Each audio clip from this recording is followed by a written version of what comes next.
എല്ലാവർക്കും സലു സിമ്പിൾ റെസിപ്പീസിലേക്ക് സ്വാഗതം. ഇന്ന് നമുക്ക് ലഞ്ചിന് വേണ്ടിയിട്ട് ഒരു അടിപൊളി റെസിപ്പി തയ്യാറാക്കാൻ 2.5 കപ്പ് ബസ്മതി റൈസ് ഞാനിവിടെ എടുത്തിട്ടുണ്ട്. നന്നായിട്ടൊന്ന് കഴുകിയിട്ട് കുറച്ചധികം വെള്ളം ഒഴിച്ചിട്ട് ഒരു 20 മിനിറ്റ് കുതിരാനായിട്ട് നമുക്കൊന്ന് മാറ്റി വെക്കണം. ഞാനിവിടെ 3/4 കിലോ ചിക്കൻ എടുത്തിട്ടുണ്ട്. ഇതിലേക്ക് ഞാൻ 1 ടീസ്പൂൺ മഞ്ഞൾപ്പൊടി, 2 ടീസ്പൂൺ മല്ലിപ്പൊടി, 1 teaspoon Kashmiri chilli powder, 2 teaspoon garam masala പൊടി, ഇത് വീട്ടിൽ തന്നെ പൊടിച്ചെടുത്തതാണ്, പാകത്തിനുള്ള ഉപ്പ്, പിന്നെ നമുക്ക് വേണ്ടത് തൈരാണ്. അധികം പുളിപ്പില്ലാത്ത 2 ടേബിൾ സ്പൂൺ തൈര് ഞാനിവിടെ എടുത്തിട്ടുണ്ട്. അപ്പം ഇതെല്ലാം ചേർത്തിട്ട് നമുക്ക് നന്നായിട്ടൊന്ന് മിക്സ് ചെയ്തെടുക്കാം. അപ്പം തൈരൊക്കെ ചേർക്കുന്നത് കൊണ്ട് തന്നെ നമ്മുടെ ചിക്കൻ വളരെ നല്ല പെട്ടെന്ന് തന്നെ സോഫ്റ്റ് ആയി കിട്ടും കേട്ടോ. അപ്പോൾ ഇത് ഞാൻ മസാല പിടിക്കാനായിട്ട് ഇത് ഒരു 15 മിനിറ്റ് ഞാൻ മാറ്റി വെക്കുന്നുള്ളൂ. ഒരു പാത്രത്തിലേക്ക് ഞാൻ കുറച്ചധികം വെള്ളം തിളപ്പിക്കാൻ വെച്ചിട്ടുണ്ട്. തിള വരുന്ന സമയത്ത് നമുക്ക് ഇതിലേക്ക് പാകത്തിനുള്ള ഉപ്പും 2-3 പട്ട, 3 ഗ്രാമ്പു, 3 ഏലക്കായ, 1/4 ടീസ്പൂൺ കുരുമുളക്, ഒരു 4 പച്ചമുളക്, ഇത്രയും കൂടി ഇതിലേക്ക് ഇട്ട ശേഷം ഇതുപോലെ തിള വരുമ്പോഴേക്ക് നമുക്ക് ഈ കഴുകി ഊറ്റി വെച്ചിരിക്കുന്ന അരി ഉണ്ടല്ലോ അത് ഇതിലേക്ക് ഇട്ട് കൊടുക്കാം. അപ്പോൾ ഇത് നമ്മൾ വറ്റിച്ചെടുക്കുന്ന റൈസ് അല്ല, ഡ്രെയിൻ ചെയ്തെടുക്കുന്ന റൈസാണ്. നമ്മളിത് കുടത്തിലാണ് തയ്യാറാക്കുന്നത്. അപ്പോൾ കുടം അടുപ്പത്തേക്ക് വെച്ച ശേഷം ഞാൻ 2 ടേബിൾ സ്പൂൺ നെയ്യ് ഒഴിച്ചു കൊടുക്കുകയാണ്. ഇതോടൊപ്പം തന്നെ നമുക്ക് 1 ടേബിൾ സ്പൂണോളം ഓയിൽ ഒഴിച്ചു കൊടുക്കാം. പിന്നെ 3 സവാള സ്ലൈസ് ചെയ്തത് നമുക്ക് ഇതിലേക്ക് ഇട്ടിട്ടൊന്ന് വഴറ്റി കൊടുക്കണം. അപ്പോൾ സവാള നമ്മൾ ഈ കുടത്തിൽ വെച്ചത് കൊണ്ട് തന്നെ നമുക്ക് പെട്ടെന്ന് റെഡിയായി കിട്ടും കേട്ടോ. ഒന്ന് ചൂടാവുമ്പോഴേക്ക് തന്നെ നമുക്കിത് വഴറ്റിയെടുക്കാനായിട്ട് സാധിക്കും. അപ്പോൾ ഈ സമയം നമ്മുടെ റൈസ് എന്തായെന്ന് നോക്കാം. റൈസ് നമുക്കൊരു അതായത് നമ്മൾ കയ്യിൽ റൈസ് ഇങ്ങനെ എടുക്കുമ്പം മുറിച്ചെടുക്കുമ്പം ഒടിഞ്ഞു വരുന്ന ആ ഒരു പരുവാണ് കേട്ടോ. അതായത് ഒരു 30-40% മാത്രം വെന്താൽ മതി, ഓവറായിട്ട് വേഗരുത് കേട്ടോ. അത് പ്രത്യേകം ഒന്ന് ശ്രദ്ധിച്ചേക്കണേ. ഇതാണ് ഇതിൻ്റെ ഒരു പരുവെന്ന് പറയുന്നത്. ഇനി ഞാനിത് ഡ്രെയിൻ ചെയ്ത് എടുക്കാൻ പോവാണ്. അപ്പോൾ നമ്മളുടെ സവാളയൊക്കെ ഇത് വഴണ്ട് വരുന്നുണ്ട്. അപ്പം ഞാൻ ഇതുപോലെ ഒന്ന് ഇളക്കി കൊടുക്കുകയാണ്. അപ്പോൾ ഇത് കുടത്തിലായതുകൊണ്ട് തന്നെ നമുക്കിത് പെട്ടെന്ന് റെഡിയാക്കി എടുക്കാൻ പറ്റും കേട്ടോ. ഇനി ഞാൻ 1.5 ടേബിൾ സ്പൂണോളം ഇഞ്ചി വെളുത്തുള്ളി പേസ്റ്റും 2 പച്ചമുളകും കൂടി ഇട്ട് കൊടുക്കുകയാണ്. അപ്പം ഇഞ്ചി വെളുത്തുള്ളി പേസ്റ്റ് ഞാൻ ഇവിടെ റെഡിയാക്കി ഫ്രീസറിൽ സൂക്ഷിക്കുന്നത് കാരണം ഇങ്ങനെയൊക്കെ കുക്ക് ചെയ്യുമ്പം നമുക്ക് എളുപ്പമാണ് കേട്ടോ അത് എടുത്തിട്ട് കുക്ക് ചെയ്യാനായിട്ട്. ഇനി നമുക്കിതിലേക്ക് വേണ്ടത് 1 തക്കാളിയാണ്. തക്കാളിയുടെ എണ്ണം കൂടേണ്ട ആവശ്യമില്ല കേട്ടോ, ഒരെണ്ണം മാത്രം ചേർത്താൽ മതി. കുറച്ച് മല്ലിയിലയും കൂടി ഇട്ട് കൊടുക്കാം. ഇനി നിങ്ങൾക്ക് പുതിനയില ഇഷ്ടമാണെങ്കിൽ പുതിനയിലയും ഈ കൂട്ടത്തിൽ നമുക്ക് ചേർത്ത് കൊടുക്കാം. അപ്പം എൻ്റെ കയ്യിൽ പുതിനയില ഇല്ലാത്തത് കൊണ്ട് ഞാനിപ്പം ഇതിലേക്ക് പുതിനയിലയൊന്നും ചേർക്കുന്നില്ല.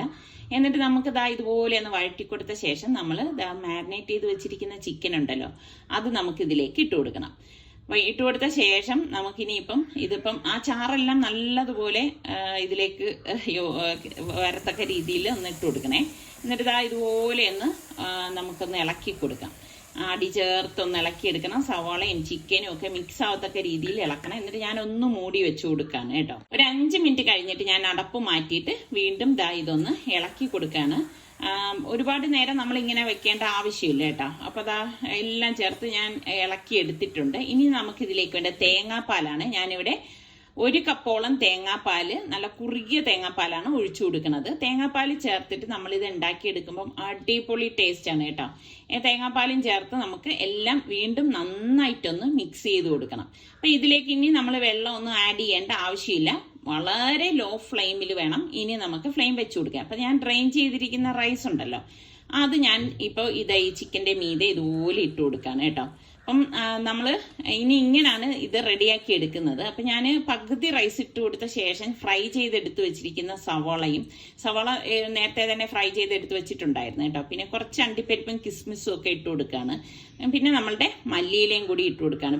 അതിന് മീതെ ഞാൻ വീണ്ടും ഈ റൈസ് ഒന്ന് ചേർത്ത് കൊടുക്കുകയാണ്. ഇപ്പം നിങ്ങൾക്ക് പൈനാപ്പിൾ ഇഷ്ടമാണെങ്കിൽ പൈനാപ്പിൾ ഈ ഒരു അവസരത്തിൽ ഇട്ട് കൊടുക്കാം. അതുപോലെ തന്നെ മുട്ട പുഴുങ്ങിയതും വേണമെങ്കിൽ വെച്ചു കൊടുക്കാം കേട്ടോ. ഇപ്പം ഞാൻ അതൊന്നും ചെയ്യുന്നില്ല, സിമ്പിളായിട്ടുള്ള ഒരു അടിപൊളി സംഭവമാണ് ഉണ്ടാക്കുന്നത്.